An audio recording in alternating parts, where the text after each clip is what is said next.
That's a very different perspective because a lot of people would have said the opposite, bro. Like, I got free leads, I got free leads. Like, I don't want to buy my own. But the fact that you kind of understood that, what do you feel like that's accredited to? Like your business background or you got that mindset from? Yeah, I would say my pops, he's a pretty successful business owner in the garbage industry. And then just kind of an entrepreneurial mindset from my grandfather. He ran his own law firm. He wasn't profitable for his first couple of years. Same with my dad. I had a conversation with my pops about it. He called me, he told me I was being a bitch. Pretty much like straightforward. He's a straight shooter. So when I heard that, it's like, yeah, when you do look at it as a business, most businesses, there's a percentage on it. I don't know the exact, but for the first 5 years, not a lot of businesses are profitable. So that was kind of the biggest thing for me. And then also with the industry that we're in, it's pretty damn easy to be profitable. No, it is. It is. And I think that's why a lot of people really like it. And it Yeah. rewards without having to like, even I think about my business too. It's like you got all this overhead, you got all these other people. It's just like it's straightforward. Like you pay for leads, maybe an admin, and Yeah. then an office. You know what I mean? Like it three things tops. Everything Yeah.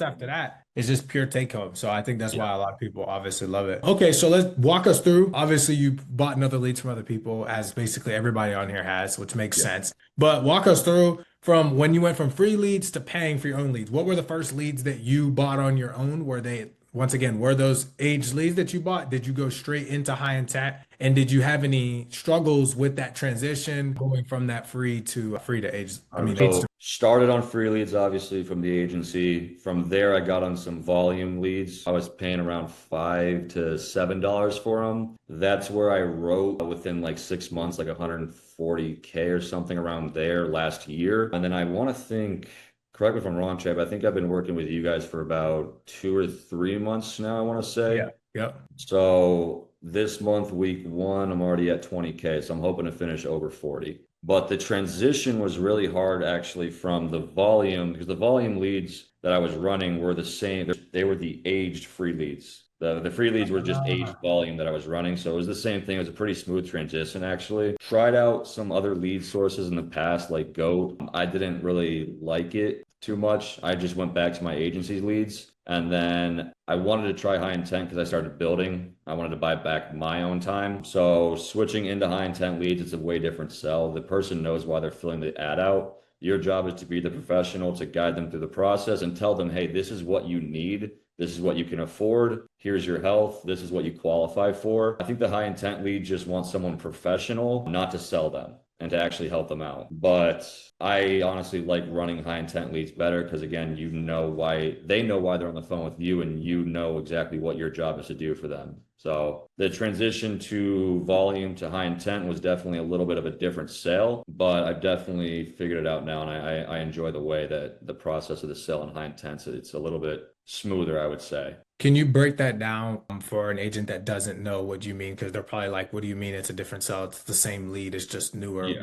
What does that mean? So I think the biggest difference is honestly my intro on like how I'm approaching these sales. So like on a regular lead, like an aged one or like a volume lead, it's hey, it's Aidan from the final expense department reaching out to you in regards to the final expense coverages and life insurance options. You're kind of throwing a pitch out there. With the high intent leads, it's the same intro, but what I do differently is, hey Trey, I'm assuming that you're like most people that I speak with here that already have some form of life insurance in place. Is that correct? They give me their answer, and it's okay. Gotcha, trade. When you originally submitted the request in for the life insurance, were you one looking to save money on your current rate, or two, were you just under the impression that you didn't have enough coverage in place? Which one kind of was it for you? And I'll have them right there. They'll tell me exactly what it is. On age leads, you can do that, but it's more of trying to build a why on age leads, I feel like, Hmm. because they Okay. filled the form out months ago. No one's been able to get them something in place. They were probably just shopping around. But with the high intent leads, again, you know why you're on the phone with them. So it's more of, hey, what do you have in place? What is your goal? And then kind of just assessing their situation and showing them what makes the most sense for them in their budget and what exactly they're looking to cover. If that kind of answers your question there.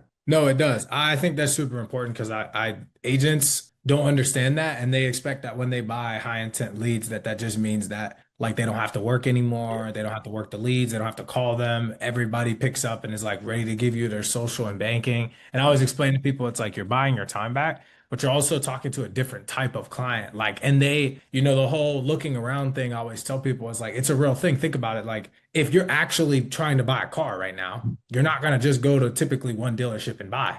So they're Yeah. not typically going to fill out one ad. They're going to fill out a few, and they are going to try to figure out, but your job is like to be the person that they can trust, right? And I think that people think that because they filled out an ad, that they only filled out one ad. And I'm like, bro, that doesn't even make sense psychologically. Like, you don't do that. You know what I mean? Like, no human being does. So, but yeah, I'm happy you were able to kind of elaborate that to them.